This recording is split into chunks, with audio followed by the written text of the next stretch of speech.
rock stars. Hope everybody is doing great.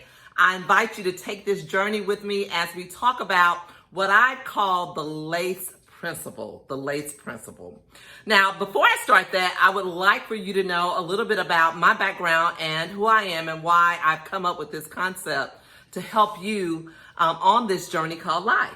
So I'm a consultant. I consult with leaders in organizations about policies, procedures, and their talent acquisition to help move their mission forward. So I'm an HR consultant. I'm a certified HR consultant. In addition to that, I'm a speaker, and I speak to organizations all across the U.S. on organizational development topics around how to strengthen their organization through communication, diversity and inclusion, and most importantly, teams. And I'm a certified DIS instructor that focuses on high efficient teams. And last but not least, I'm a coach. I am a certified life coach, and I use that certified life coaching experience to help my clients gain success in every area of their life, whether that is their career or their business, or even how they serve the community through volunteer roles. So that's who I am, and that's why I feel that I am uniquely equipped to talk to you about what I call the LACE principle. Now listen, I heard about this principle about 20 years ago. I'm not sure if I read it in the book or attended a seminar, but it talked about our ability to compartmentalize issues that happen in our life and make solid decisions around those things. So I call it the LACE principle because it really requires you to do one of four things. And sometimes you may have to do two or three of them together. But it is, the A stands for accept. The A in LACE is for accept. The C in LACE stands for change. The L in LACE stands for lead. And the E in LACE stands for evaluate. Evaluate every situation. And I would tell you off the top that certainly you need to evaluate every situation that you make when you're dealing with or trying to establish a plan to deal with the situation in your life. So it could be, challenges in a relationship with a sibling, a brother or a sister. It could be that you've got a challenge with a bad boss or someone in your work environment that you can't quite get along with and work with to the best of your ability. It could be you're just frustrated with hectic travel or traffic in your daily commute. Whatever those things are, you can use the LACE principle to get some type of resolution or some type of peace in your life. But let me clarify. When I talk about leave, I'm using the term as to separate or disconnect from. Leave, oftentimes people think about leave when, leave it as in leave it there. No, we're not talking about that. We're talking about a total disconnect or separation from. When I talk about acceptance, I'm really talking about you agree or consent to accept this situation or this issue. You made up in your mind, despite all, I'm going to agree to consent to accept. And then the change part of it. Change is to make or become different. To make or become different. So when you talk about, I'm going to change my view or change my ways or change this and that, it's to make different, to do something differently. And of course, the E means to evaluate, because we have to evaluate the pros and cons of all the decisions that we make in life. So remember the LACE and those unique terms that we'll use when we talk about how to apply the LACE principle. So again, this should be done through evaluation and a process of elimination. Usually two will be the most viable. One or two options will be the most viable for you when you're making a decision. And I can't stress enough how important it is to make pros and cons of every situation. So let's take one that's real easy for me. And this is how I first used this principle, because I worked about 30 minutes away from my home. And I had to travel through the hot spot of the traffic or the traffic jam literally every single morning on my way to work. So I had to evaluate the pros and cons of how do I address this situation for me. So that's the E. I started evaluating and using a process of elimination. So the leave, let's take L first, in dealing with the traffic to get to and from. Should I leave my job because I just hate the way that I have to get there and the traffic and everything else that stressed me out at the beginning of the day. Literally, I would drive up to work and when I parked, there would be times where I can recall just sitting there for 2 or 3 minutes after I'd parked, and my hands would still be just locked into the steering wheel because I was just so frustrated on the journey to get there. So I had to do something about it. But leaving at that time was not an option for me. I was making a really good income, had really just launched well into my career. So it was important that I liked the job. It was important that I stayed there at that time. So the L was off the table. That left the A and the C. So could I accept the traffic jam and the traffic troubles that I dealt with every day that had me so frustrated, and having road rage and cursing at people like, get out of the way? No. I had to realize that it was necessary for me to accept that traffic existed at this time on the road, primarily because I realized other people had to go this way for their unique opportunity, for their way to serve others. That was their pathway. That was their avenue to get from point A to point B. And then I also had to accept that I had no control over that. I had no control over the traffic jams that occurred every day on this stretch of highway. So that was acceptance for me. So I accepted it, but did I stop there? No. What did I have to do? I had to change some things. So I started evaluating, what can I do to change? Could I change my route to work? Yeah. I probably could have taken side roads to get there versus going on the main thoroughfare where it was pretty crowded. Yeah, I could have changed my route. That's one thing that I could do. I also could have changed my schedule, because if I left home at 7:15 or 7:30 just like everybody else, what's going to happen? Yeah, we're going to have a traffic jam. So I could have flexed my schedule if my boss allowed me to, which he did, but it didn't make sense for family arrangements. So although I was given an opportunity to flex my schedule so that I can leave at an earlier time or later time, it didn't make sense for our family dynamic at that time. So I had one more thing I had to do, and I had to change my journey. And how did I do that? Instead of listening to the news or the latest R&B songs, I decided to spend that time in silence to meditate, or I would put on gospel music that inspired or motivated me. And believe it or not, that changed my whole perception, because by the time I got there, I was even though I was still stuck in traffic for 10 or 15 minutes in different spots, by the time I got to work, I was like, oh, I wish my journey was longer, simply because I found a way to release some stress during that time. So lace it. That traffic that gets to you, evaluate it. Leave if you can. Change what you can. Accept what you can. So here's another example in applying the LACE principle that may work for you. Just think about a challenging relationship with your spouse or with your sibling or with your children. Just look at it this way. So we'll say, for this example, you have a challenging relationship in communicating with your brother. So can you leave that situation? That's really not an option. You could just try not to talk to him at all, but that may not be reasonable. And realistically, that person will always be your brother. So you can't leave that situation realistically. So evaluate that E, evaluate the pros and cons and why this relationship is important to you.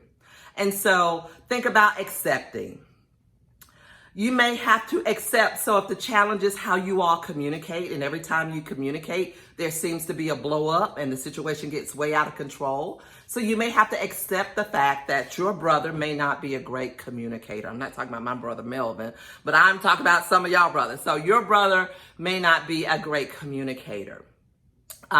Or your brother may find that everything that you say is a personal attack to them.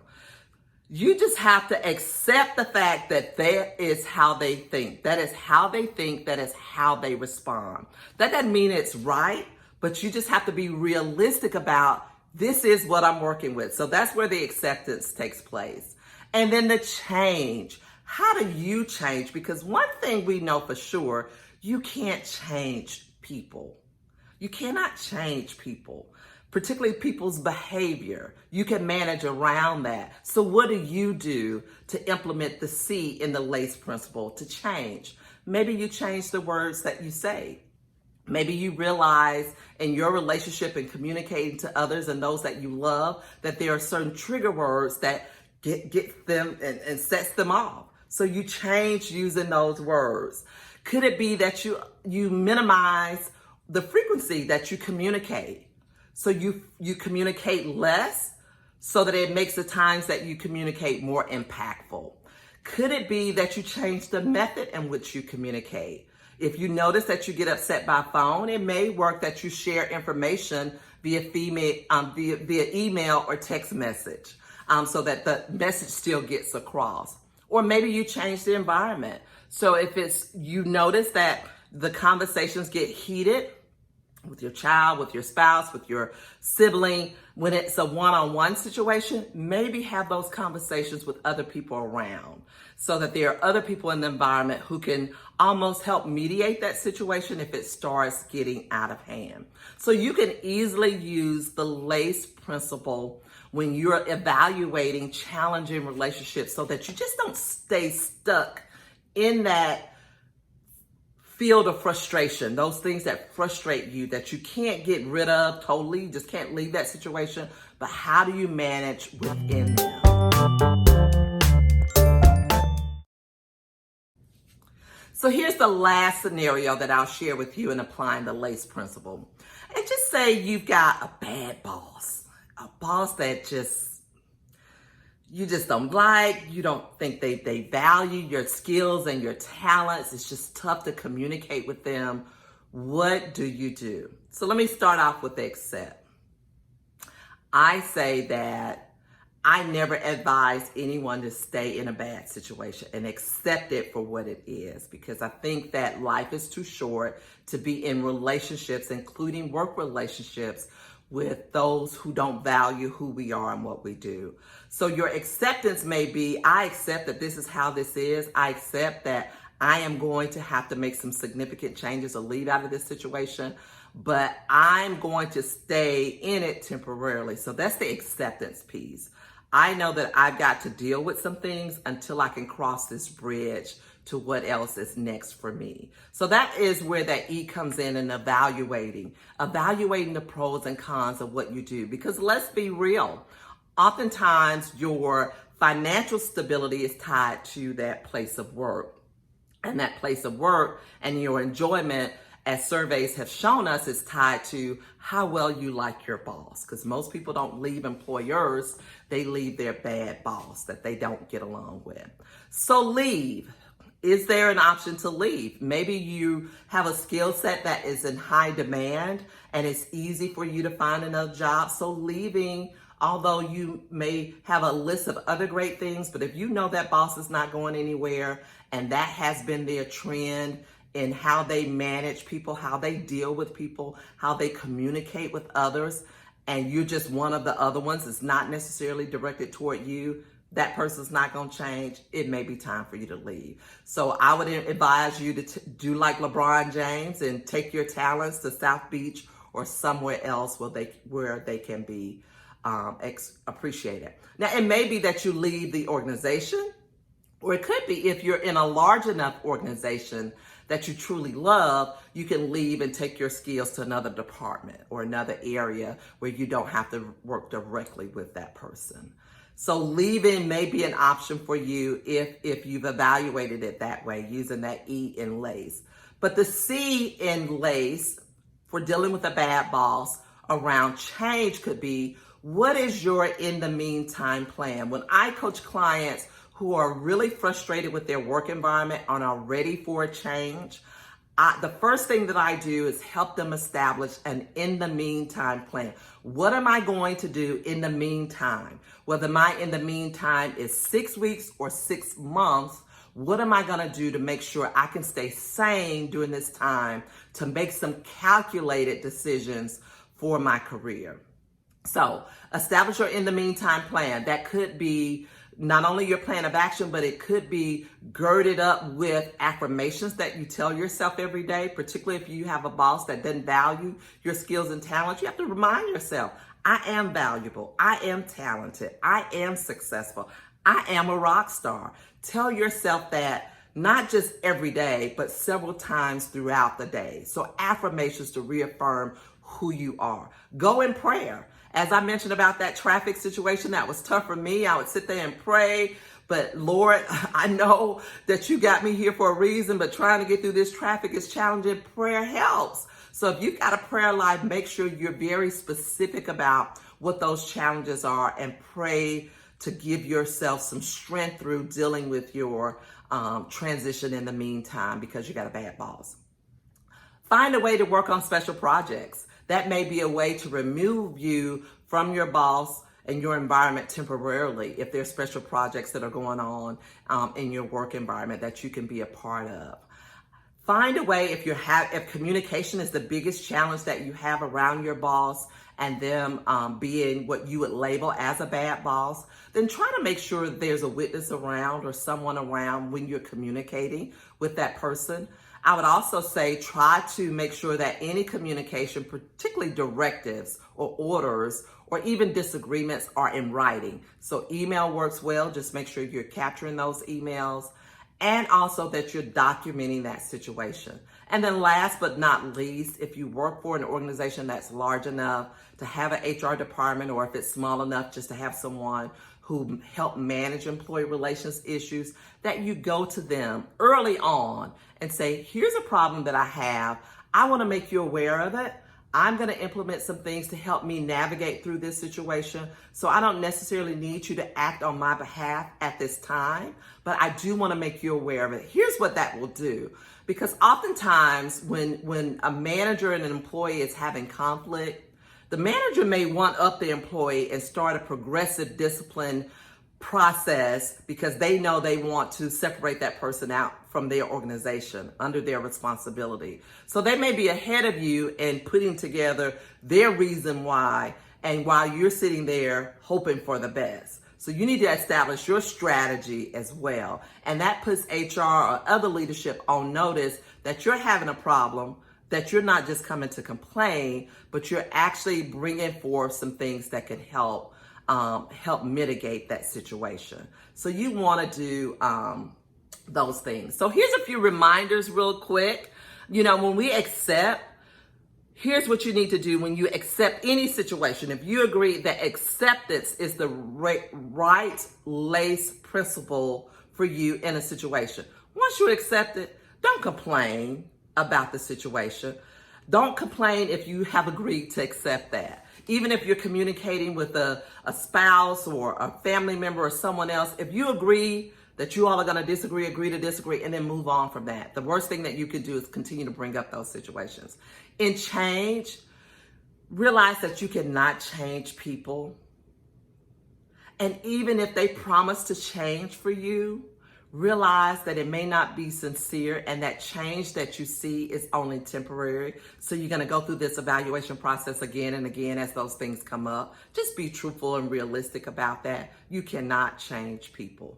What you can do is readjust your method in how you deal with how you're going to change your mindset on that situation.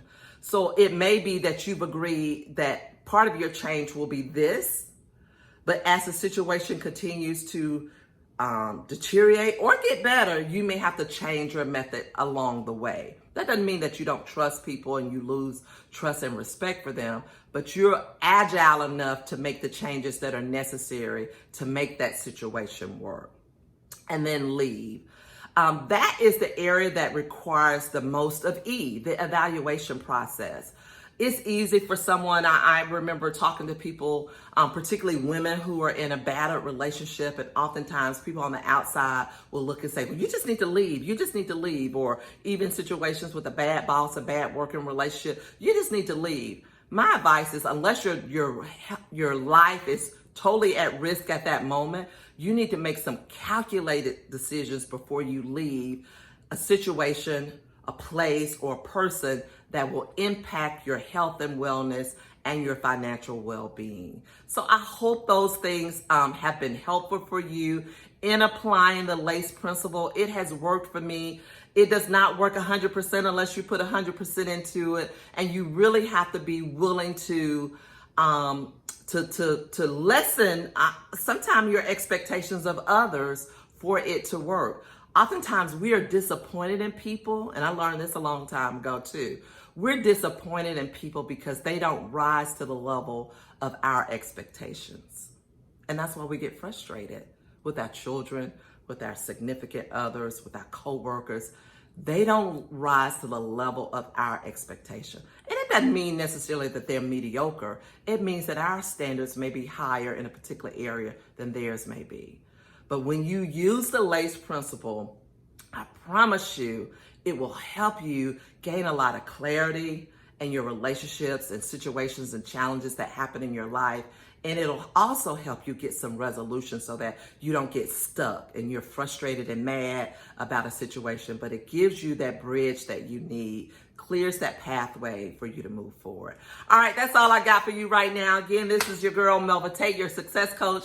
I hope that you will not only be inspired by these knowledge nuggets that I've shared, but you will actually implement them. The most important thing for me is not that people say I heard you, but not only that, but I did what you recommended and it worked for me. So y'all be blessed.